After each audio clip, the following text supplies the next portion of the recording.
Hi, I'm William. And I'm Kat. Have you Kat, have you ever heard of water bears? I've never heard them called water bears until now. What about moss piglets? I have definitely that makes sense, but no, I've never heard them called moss piglets either. Okay. Um, so to let the cat out of the bag today, we're talking about known scientifically as tardigrades. These tiny microscopic creatures are some of the most remarkable organisms on Earth. First described in the 18th century, tardigrades, also called moss piglets, are eight-legged invertebrates that resemble teddy bears. Despite being smaller than a grain of sand, their resilience to extreme conditions has earned them a reputation as the hardest life forms on the planet. And we're going to talk a lot about that. Yes. From the depths of the ocean to the peaks of the Himalayas and even the vacuum of space, tardigrades are capable of surviving in environments that are lethal to most organisms. Their unique biology, including their ability to enter a near death state called cryptobiosis, makes them a fascinating subject for scientific research. Today on Info on the Go, we'll dive into what makes these slow walkers such extraordinary creatures and explore how you can observe these marvels of nature for yourself. Well, so this is going to be an amazing episode, I believe. I believe so. Yeah. Hopefully I can get all the words right. We'll see. Well, we're about to come up with some good ones now. Uh-huh. They were first described by the German zoologist Johann August Ephraim Gozes. Johann, and I think we were going to go with goes. Goes, yeah, that's what we said. All right, my bad. In 1773, who called them Kling, Kleiner, Kleine. Kleiner Wasserbar. I got that one right. Little water bears. A German It, would tell you differently, but close enough. all right. I've never lived in Germany. You want to try it then? You say the word. Kleiner Wasserbach. See, you got the German thing down. I don't. I might Uh, still have it butchered-ish a little bit, but it might sound better than whatever it's you probably had sounded going better on. than me. So he called them little water bears. In 1776, the Italian biologist Lorenzo Spallanzani, Spallanzani named them tardigrade, which means slow walker. Tardigrades are named for their stout bodies and lumbering gait and resemble teddy bears with six legs. They are smaller than a grain of sand and use their four pairs of legs to navigate. Tardigrades are short, plump, and covered in a tough cuticle, similar to that of a grasshoppers and other insects. They must shed to grow. They have four pairs of legs, as William said, and with four claws, 4 to 6 claws on each foot. Sorry. Their specialized mouth part, called a buccopharyngeal apparatus, allows them to suck the nutrients out of plants and other microorganisms. Their tiny bodies contain no bones and are instead supported by a hydrostatic skeleton, a fluid filled compartment known as a hemolymph. They have no spinal cord, but do have a similar system in place, a ventral nervous system that sends signals between the brain and body. So, so I guess they have like soft bodies on the inside of their outer shell. Right, That's kind of what that saying. So, right. and to be similar to like that of grasshoppers and other insects. I mean, It's exoskeleton. yeah. Have you ever seen a water bear or Yeah, tardigrade? yeah, Yeah, we had a project in science class once, and I always found them fascinating. And they do look like, oh, it depends on which kind because there's find. many species, yeah. Right. But they are some of the most interesting life forms on the planet for sure. And Mm-hmm. there are over 1,300 described species of water bears, but the true number may be higher. Some scientists say the current number of described species may only represent a small portion of the total diversity of the tardigrades. So, you know, no matter you could probably get two or three different species in one fell swoop there, right? Right, and just a couple of drops of water. Sure. The tardigrade nervous system has a pair of ventral nerve cords with a pair of ganglia serving each pair of legs. The nerve cords end near the mouth at a pair of subpharyngeal or subesophageal ganglia. Also in the head are two eye spots in the brain and several sensory cirri and pairs of hollow antenna-like, which may be chemoreceptors. Here we should say a chemoreceptor, also known as a chemosensor, is a specialized sensory receptor which transduces a chemical substance to generate a biological signal. That's interesting. Mm-hmm. Water bears walk by moving diagonal pairs of legs, one set at a time, in a pattern similar to stick insects. So they move kind of funny like. Mm-hmm. They move at a leisurely pace of about half a body length per second. But when they're at full speed, they can move two body lengths in the same amount of time. So, man, they're getting Right. They can be slow or fast. it. Yeah, for real. Um, when moving on softer surfaces, water bears switch from stepping to galloping. I guess kind of like a horse, huh? Right. Coordinating all their legs simultaneously. Water bears often passively slide using the flow of water or wind, which is pretty cool. Mm-hmm. Why waste that energy? Right. Water bears can dig in or push off with their claws to move over slippery surfaces. Water bears are cousins of arthropods, which include insects, millipedes, crustaceans, and spiders. Their walking pattern is so similar to insects that some researchers suspect they inherited the neural circuit that controls it from a common ancestor. So basically, I'm guessing here they're saying the insect derived from the tardigrade. Something like that. They definitely had a common ancestor in their Yeah. lineage. So yeah, okay. The way water bears reproduce is in one of three ways, depending on species type. The first is sexual reproduction, the normal way things get done. In most species, males and females mate with the male deposing sperm into a female's body cavity or onto her cuticle, which is the tough protective outer layer that covers the body of a tardigrade. The female then lays eggs that hatch into new tardigrades. So they lay eggs. They don't have live young. So Right. kind of like an insect. The second is asexual reproduction in some species. The females reproduce asexually through parthenogenesis, which means they produce offspring from unfertilized eggs. This allows a single individual to colonize new territory. Last is hermaphroditic reproduction. In some species, individuals have both male and female reproductive organs, allowing them to self-fertilize. This is an advantageous trait in extreme environments where finding a mate is difficult.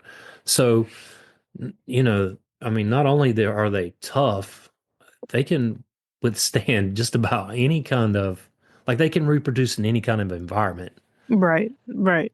There's which never going to be a place without water bears. no, and that makes them all, I mean, like this is my new favorite microorganism, by the way. They are pretty cute. Yeah. Water bears live in almost any environment on Earth that contains liquid water. Most commonly found in moss, which can be found on rocks and trees, can live in lakes and oceans down to the depths of over 15,000 feet or 4,700 meters, can live in the Himalayas at elevations above 19,600 feet or 6,000 meters, can live in bubbling hot springs and Antarctic ice. They can live in mud, volcanoes, and active lava fields. Wow, so there's not one place on the planet Where they are where, not. yeah, I mean, man, they're living in some I mean some crazy conditions in those for such a Mm-hmm. little bitty microorganism. I mean, Right. kind of leads you to believe, there's got to be life somewhere else other than Earth. Uh, Exactly. because I mean, we're continuously finding different organisms that can survive. And Anything. yes, water bears are known for their resilience and ability to survive in extreme environments. We just said that.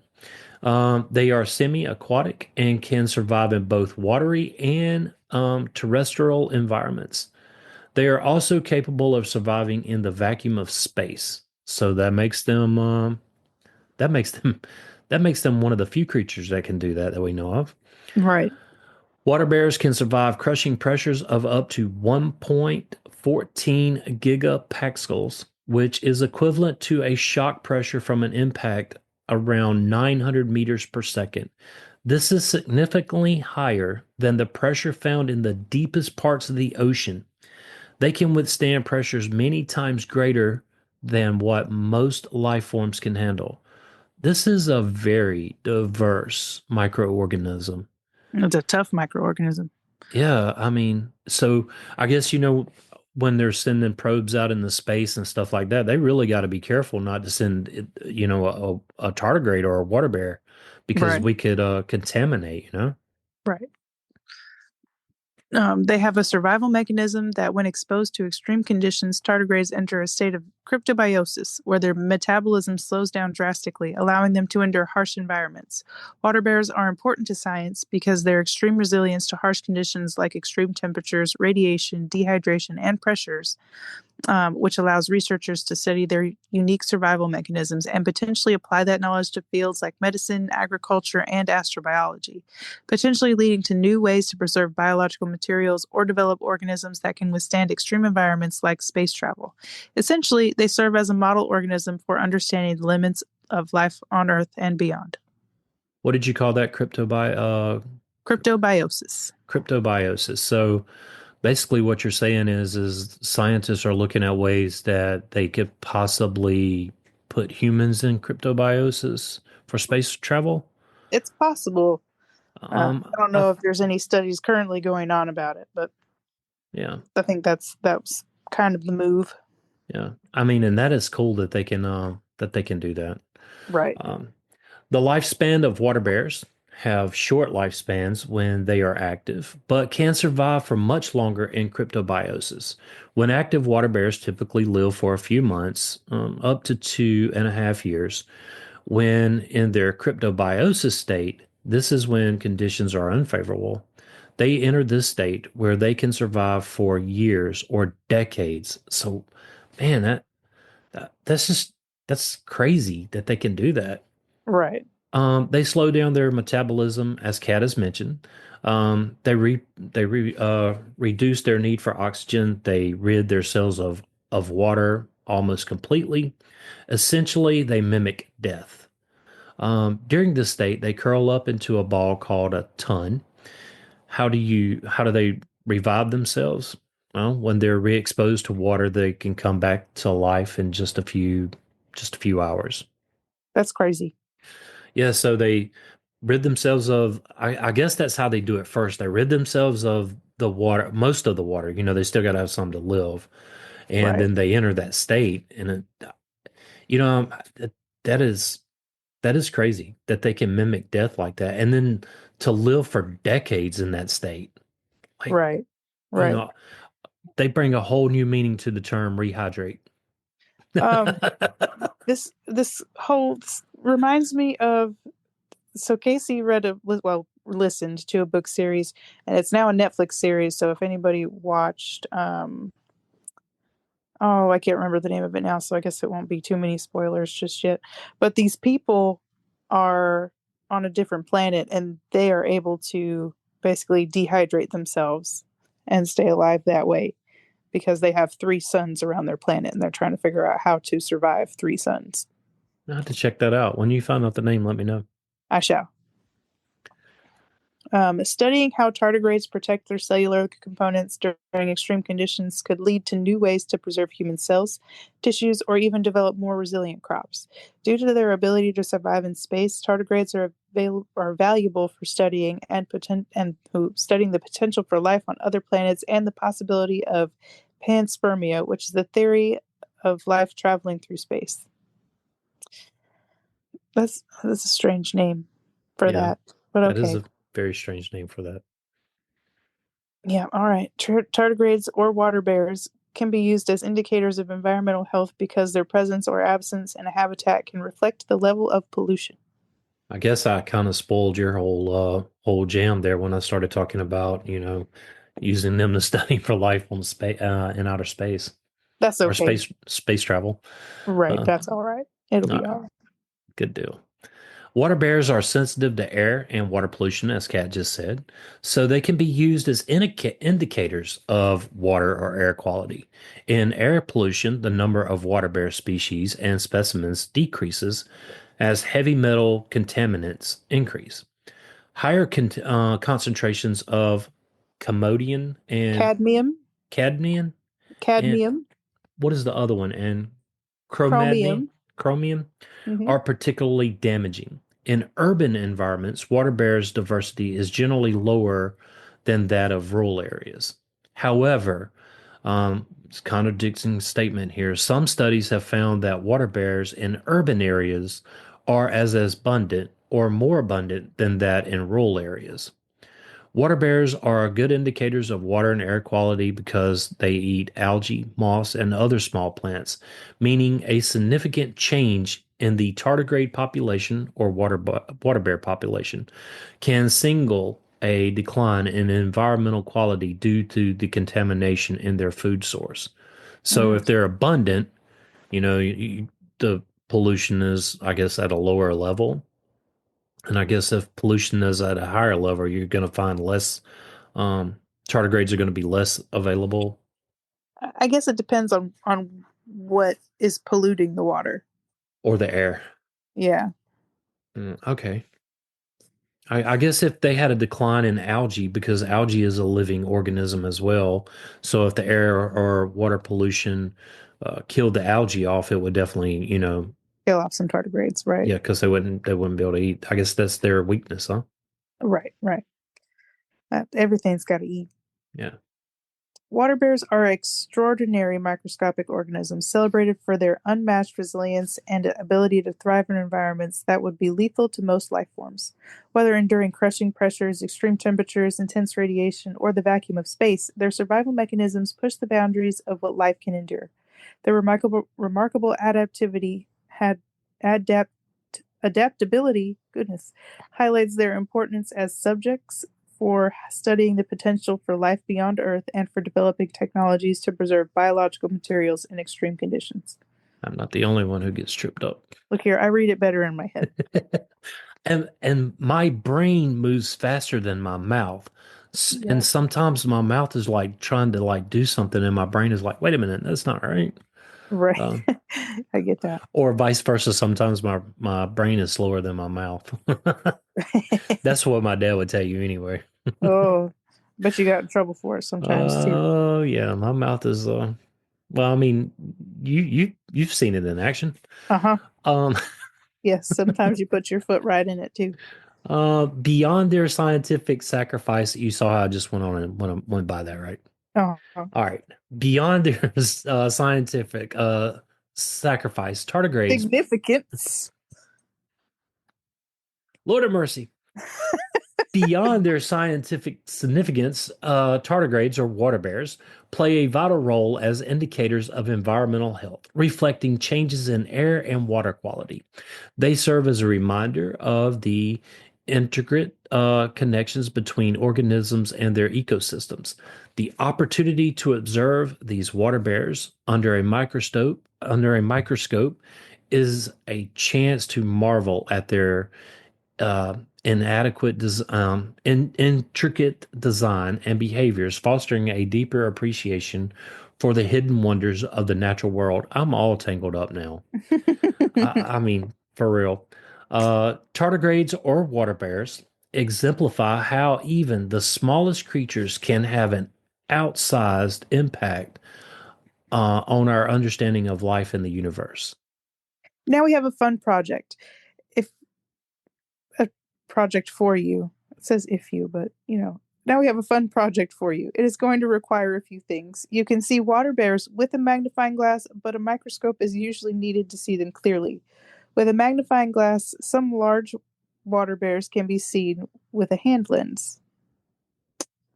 Like Um, the hand lens magnifying glass. yeah, yeah. A microscope with a magnification between 15 to 30 times is best, but 100 times is even better.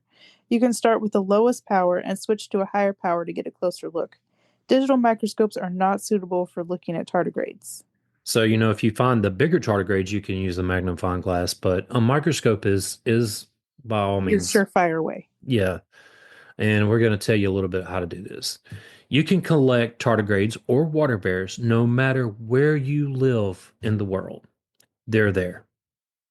Key steps to finding water bears. First, collect moss or lichen from various locations like tree bark, rocks, or soil. Now you have to prepare your sample. Place the moss or lichen in a shallow dish and add clean water. Rainwater or distilled water is preferred. Right. Let the moss soak in the water for a few hours to several days to rehydrate any dormant tardigrades. Now is a and now in a separate container, gently squeeze the moss or lichen to extract the water containing potential tardigrades or water bears. Now it's time to examine the water under a microscope, preferably with a low power objective lens first, to look for any tiny segmented tardigrades moving around. A microscope is essential to see tardigrades, and a pipette can help transfer them to a slide for closer examination. Different species of moss may have varying tardigrade populations, so try collecting from multiple areas. Using tap water with chemicals can harm the tardigrades or water bears. So opt for clean, um, you don't want any chlorine water, any tap water that's been treated like coming from the water plants. And if you do get that stuff, boil it down and, uh, you know, I guess boiling it, well, no, that wouldn't take the chlorine out of it, would it? No. Yeah, you would need distilled water. Mm-hmm. You would need distilled water or rainwater to bring Right. these water bears back out of their cryptobiosis state. Without killing them. Yeah. So that's a fun little project. And you can try like finding different species, see how many different species you have around.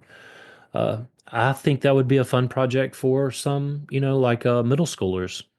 Right. Well, I think I can even do it with Nova too.